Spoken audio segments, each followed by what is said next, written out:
Thank you, Christian, and thank you and your team for putting this event on an ongoing basis. And I'm really honored to speak with you on this 8th annual Green Carbon webinar series. There's a lot of information that is going to be shared in this PowerPoint presentation, but I'm going to try to keep it succinct. So let's get started and go to slide 2. Hard-to-abate industries need to be tackled now to achieve climate restoration and climate repair. These sectors of industry are behind a curtain, but they make up more than 30% of the emissions that are causing climate change. They include mining and metal refining, which is the topic we're going to be discussing, long-haul transportation, and the building industries. Those 3 industries are hard to abate. They're not the only ones, but the reason I combine those 2 and others combine those 2 is because mining uses transportation, long-haul transportation to a large extent, and also building and construction is involved in those industries. Let's go to slide 3. So here's our overview. Today, we're going to be talking about the need for minerals to advance a circular economy. We're going to review mine remediation through reforestation. And then we're going to talk about the transition to mine remediation using biochar. Then we'll discuss heavy metals and arsenic as risk elements. And then I'll touch upon circular gold and silver mining projects that we're going to be deploying and implementing, and the 2 methodologies that we will be integrating: traditional mining processing and circular mining processing. And of course, everybody wants to know, how do you fund it and what is the return on investment?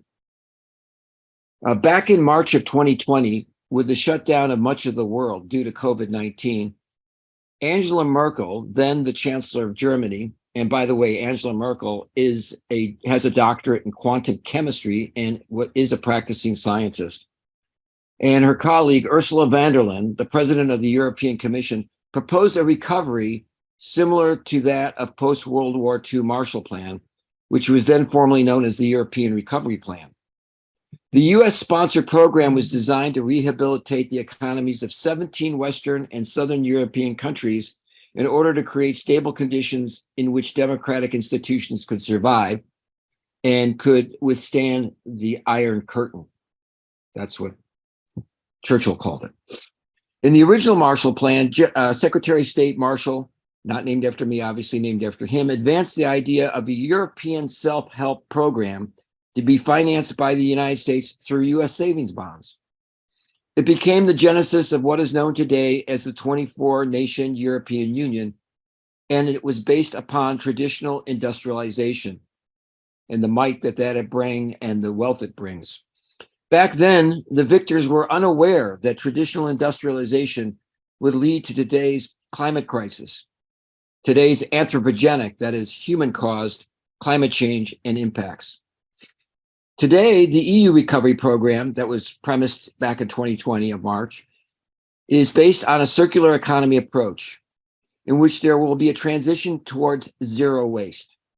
Today's waste will become the raw materials that abate climate change and damage and are financed through European Union climate bonds.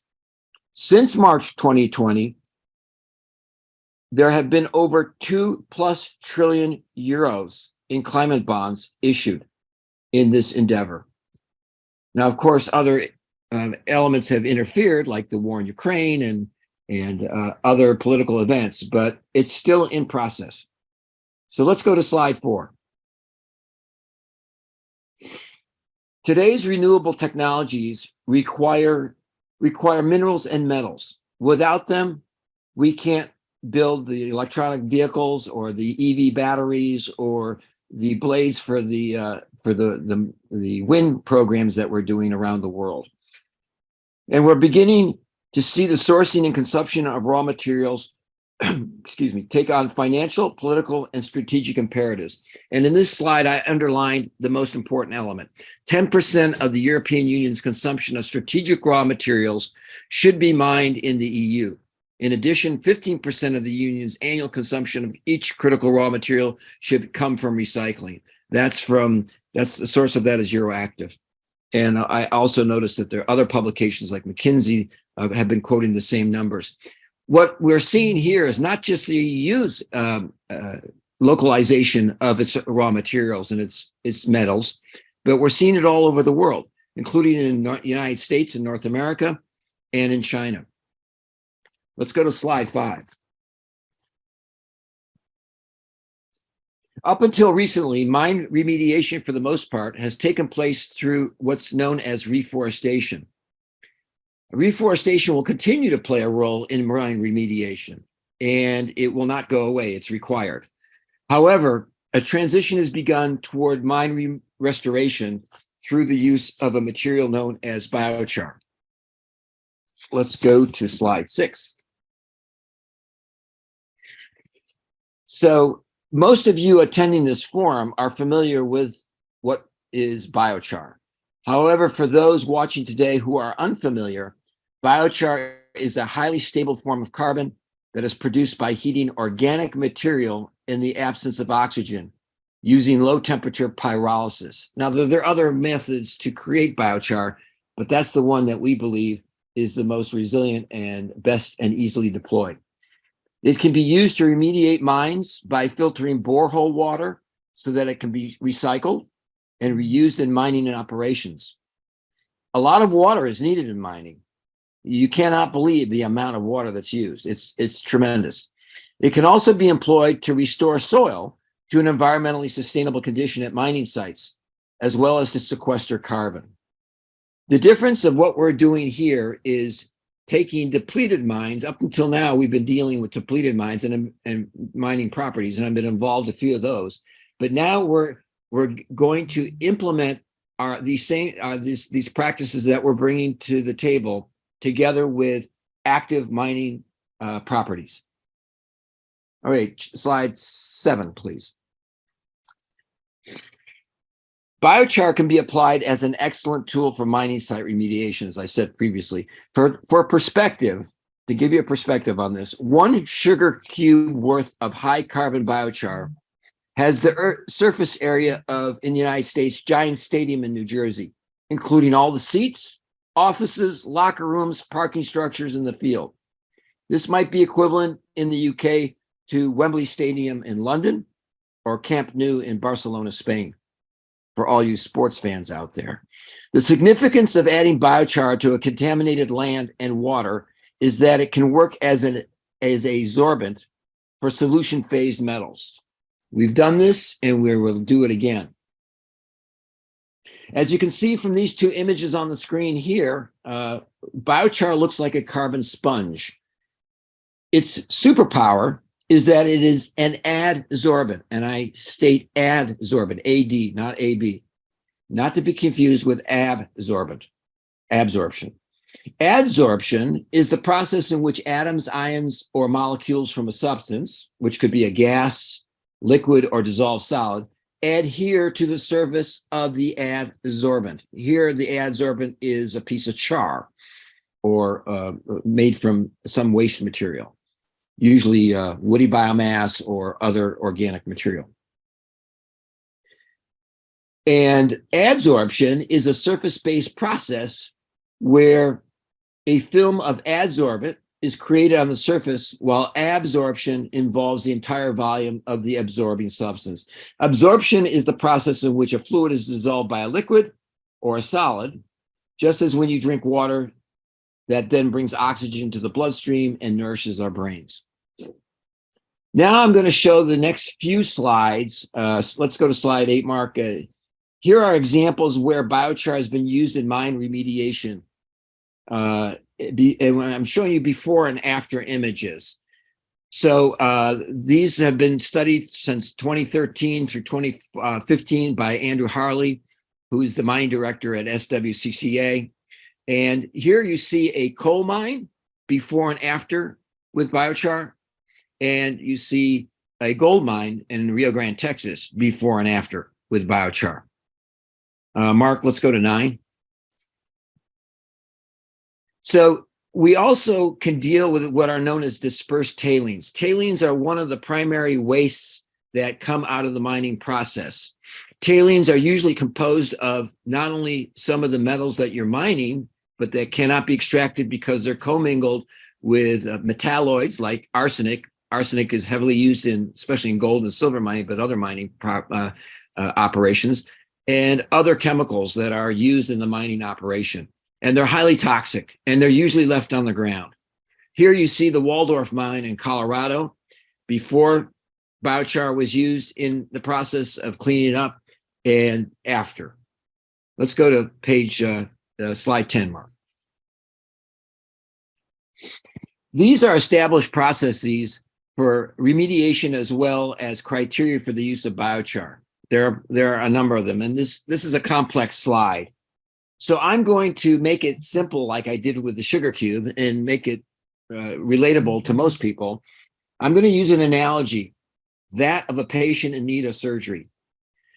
A surgeon, when he's going to perform surgery, needs to know the patient's condition, whether that surgeon will use an arthroscope or a scalpel or any other tool, and how the patient will respond to anesthesia. So just like the surgeon or in surgery, the mine operator needs to understand the type of mining operation, the site, its geography and geology, who may be the beneficial owners of that operation and benefit from the mine itself, and how it affects the local population. And when I say local population, I mean both human and other species. Let's go to slide 10. 11, sorry, there we are. Excessive concentrations of heavy metals and arsenic, as we showed in the depleted mine area with the tailings. So excessive concentrations of heavy metals and arsenic can cause toxic response in plants, animals, and humans through direct or secondary exposure, resulting in unacceptable levels of environmental risk and health risks. Now, this threat can be turned into an opportunity by employing at industrial scale the use of biochars and our other complementary technologies. Let's go to slide 12. So what we're proposing and what we are going to be doing is a combination of circular gold and silver mining in Nevada. And we're going to be doing it in other areas, such as we've been approached by people in Africa and Canada as well, to bring our circular gold and silver mining project approach to the table. This involves traditional mining, and it involves our circular mining methodology. And of course, we need to get it funded, and we need to demonstrate a return on investment. Next slide, please. Now, there are many types of traditional mining operations. I personally have been involved in the remediation of some of these types of depleted mines. All the mine types can and should be included using a circular mining methodology. In Nevada, we'll be working on a placer mine, that's number 3, where you extract the minerals such as gold and platinum from alluvial deposits, which are deposits of minerals that have been washed down from mountains and deposited in rivers and other bodies of water. And throughout Nevada and California, that was the beginning of the gold rush in the 1840s, and it's still in existence today. Lots of placer mines in those geographies. The artisanal and small scale mining that I highlighted in number 7 can be found in the rainforests of the Amazon and throughout Africa. These are very problematic because they cause untold harm in the environment, and they use the local population, and in our opinion should be addressed again with circular mining approach. This typical mine is typically done by individuals or small groups using simple tools and techniques to extract minerals from the earth. And it's informal and is not regulated at all. Like in the United States, mining is regulated, but still causes a lot of contamination and pollution. Let's go to slide 14. We deploy several technologies to clean up mining operations as they occur. The use of biochar and our complementary technologies can lead to local economic revitalization by creating job opportunities in the mining industry and by lowering operating costs by harvesting the metalloids, the arsenic, and the other chemicals from tailings for subsequent processing and what we call closed loop recycling.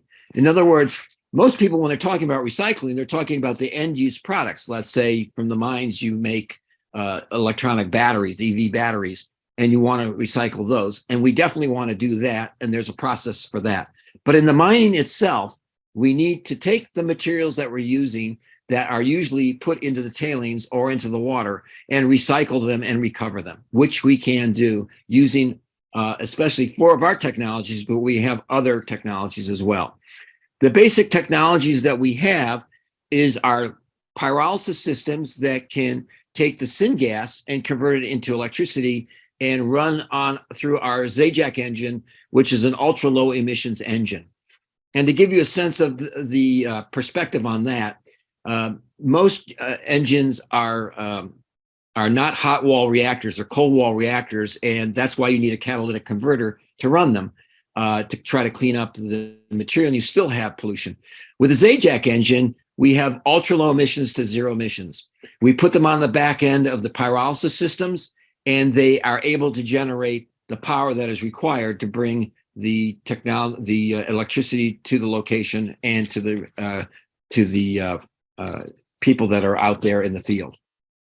In addition, to clean up the water, we are processing through additional biochar filters, and there's different types of biochar filters that are required. We need certain biochar filters to remediate and extract the heavy metals, which can then be recycled, and also the NPK that is typically found in bioswales around properties. And then you need, then we oxygenate the water through our ultra nano bubble generator, and we can even make it potable by putting our EPA registered EnviroProtect antimicrobial into a sand filter. The complement of solutions completes the cyclical remediation at the end of the mine's life cycle. Typically, that's what we can do. What we're suggesting and what we are doing is we're going to implement this during the mining process itself.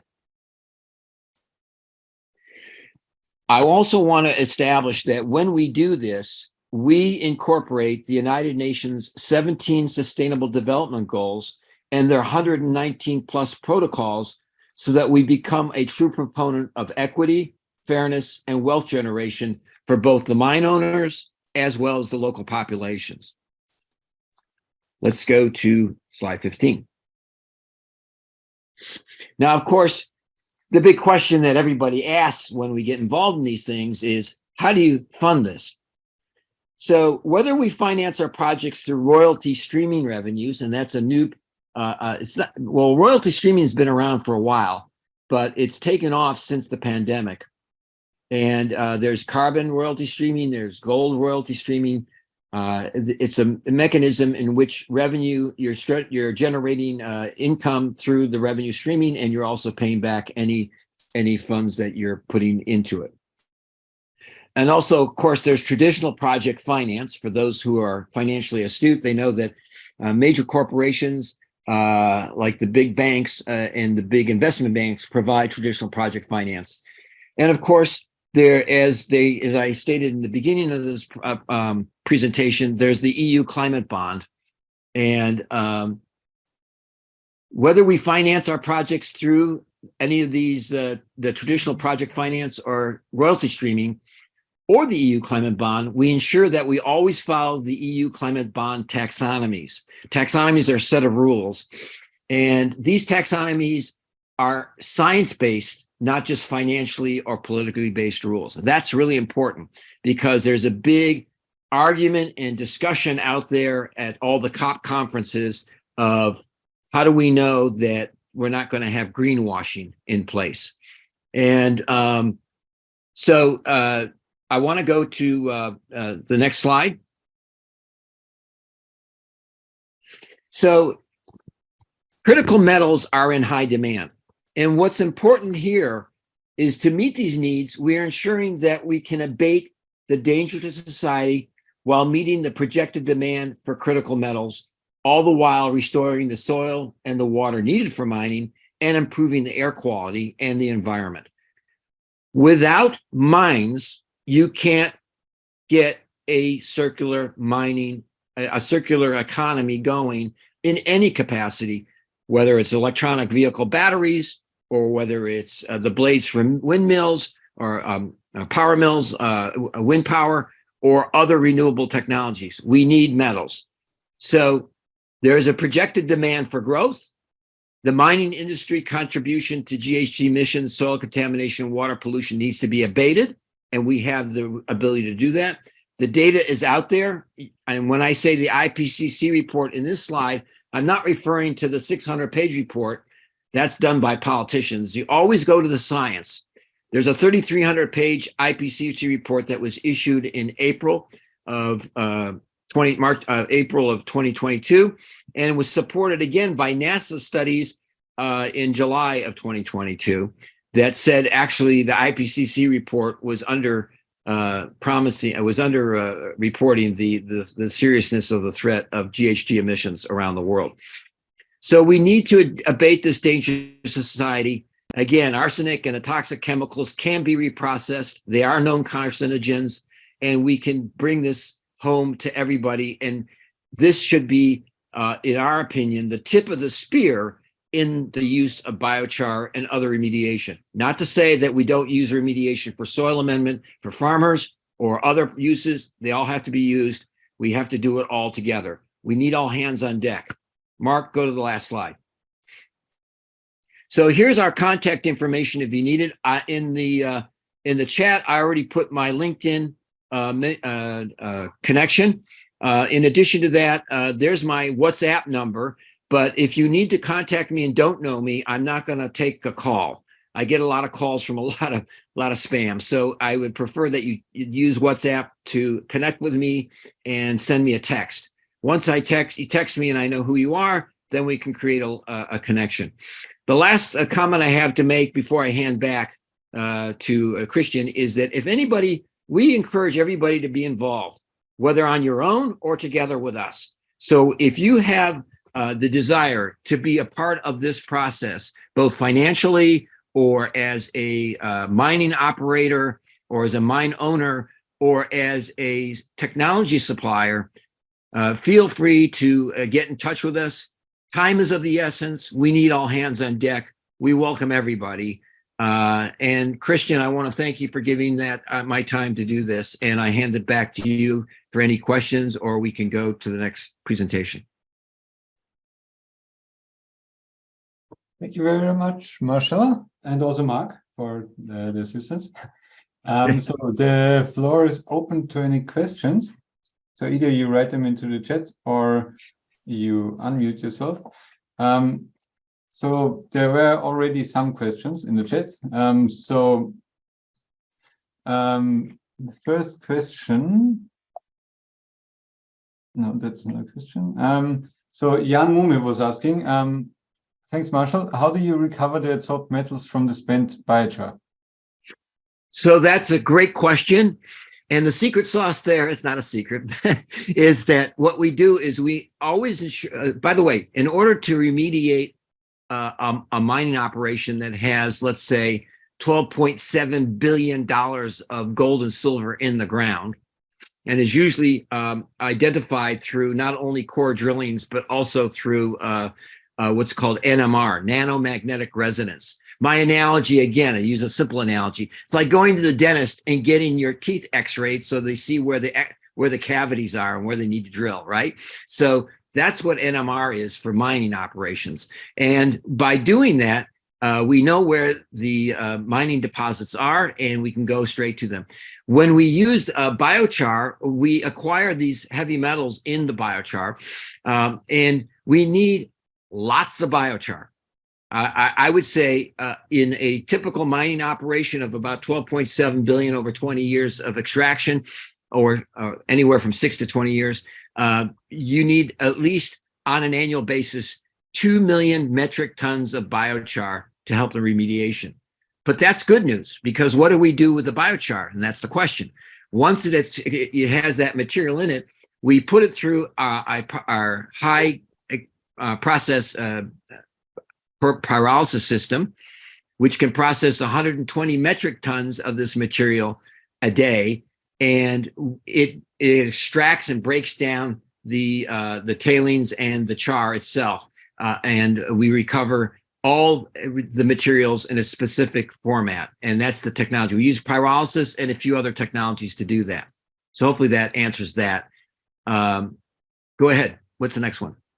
So another one was if you can, I'm not sure if you can answer it, but what is the project's internal rate of return, or what's the range from a typical project? Well, that is specific to the mining projects. So to give you an example, the ones in Nevada that we're approaching that have a valuation of about $12.7 billion over 20 years. So if you take 12.7 billion US dollars divided by 20 years, you know the amount of gold and this is gold and silver, but let's just say gold for the moment for simplicity's sake.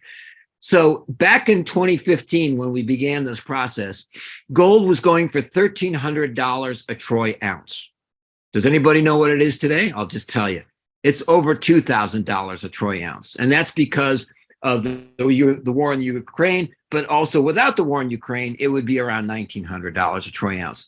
And gold, unlike pork bellies, is a inelastic commodity, meaning elastic commodities like pork bellies or wheat. The more you grow, the lower the price per unit. Gold is not that way. Whether you buy 1 gram of gold or 1,000 grams of gold, it's $2,000 a gram. A troy ounce. It's an ounce. They're sold by ounces, not grams. So to give you a sense of return on investment, it's pretty significant. And that's another reason why this should be the tip of the spear, because it will help to pay for other projects that we're doing in soil remediation for farmers, and so because that's a biochar for that area is more like an elastic type price market than an inelastic like metals. Hopefully that answers that question. Yes, I think so. There was a follow-up question on the first one. So if you need 2 million metric tons of biochar, so where do you get the amount of biomass from? That's a great question, and I can give you an example of how we're doing it. We have our own technology, but we also acquire and create relationships with other biochar providers. The issue of biochar is that not all biochar is equal. It depends on the feedstock and what you're doing, but we have our framework, and we have great relationships so far with some of the top large biochar producers out in the marketplace, especially here in the United States. But we do have them in other parts of the world. We also form joint ventures, and that's why I said you can participate with us. If you have a waste facility, like we have several joint ventures in the United States as well as other countries where they have a high carbon char material. And what we do is we put our systems there, and the European Climate Bond pays for that, and it allows us to get a return on investment on that. But also we acquire char from others, because even if we build 48 of our Alpha 3 systems and deploy them around the world, it's not enough char to supply for these projects. We need all hands on deck. And the good news about that is we encourage our so-called competitors not to be competitors, to become collaborators with us in this process. We will give them the right price for their char, and they will benefit as well. And it'll help the communities that we're in. Yeah, so if you need for biochar in Europe, go to our partners at Enchar. Yes, so exactly. We can By the way, we want to thank Enchar for sponsoring this 8th annual webinar. And you already touched at the next question. So what are the specs of biochar that you would need to remediate? Have you established a pricing level of delivered biochar? So I guess you have to put, again, this in the context of a specific operation. But any ranges you can, any trends you see? I'm not sure I understand the question. What are the specifications of the biochar that you would need to remediate? Oh, okay, great. That's great. Okay, so yes, there are some general parameters. We have more specific parameters, and we work together with our partners that we're buying the biochar from to make sure that we meet those parameters. The way we do it is we characterize the char 3 times. The beginning, we take a sample, characterize it through either IBI or European standards, and then we do it again at before we ship the quantity, as we ship each batch of char that's going to go into the mining project, and then we also test it on site to make sure that it still meets that requirement. Because biochars can change over time, by the way, and due to shipping. But there are special shipping methodologies that we prefer as well. The other thing is the biochar that, in order to get the quality of the biochar, for mining properties, you need at least 80% carbon or above.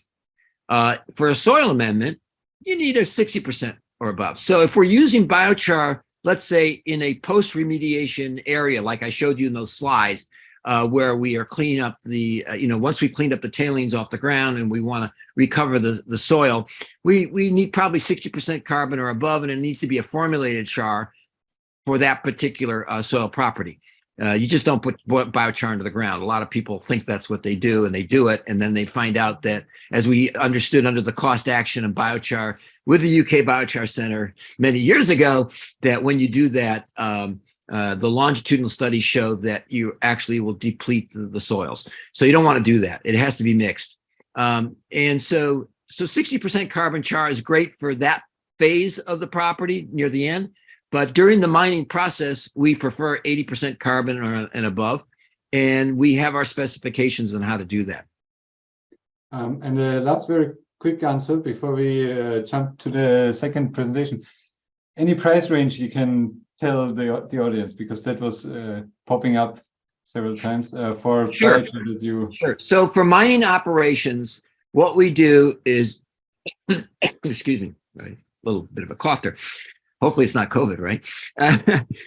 So seriously, the pricing depends on the location, locale, and shipping, and a few other aspects.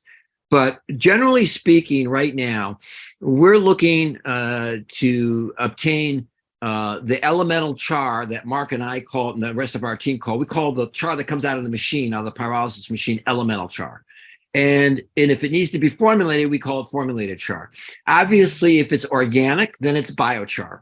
In other words, if the source of the material is organic, and most people can't do this, but we can take MSW and process that and create it in elemental char, but you would never use it in mining properties. It's used for other purposes. And just so you know, to give you a sense of pricing, pricing for biochar in a short ton in the United States is usually going for around $120 a short ton. We're at a higher rate than that for mining, especially at 80% carbon. So we're looking probably in European terms closer to 500 or 500 euros a metric ton.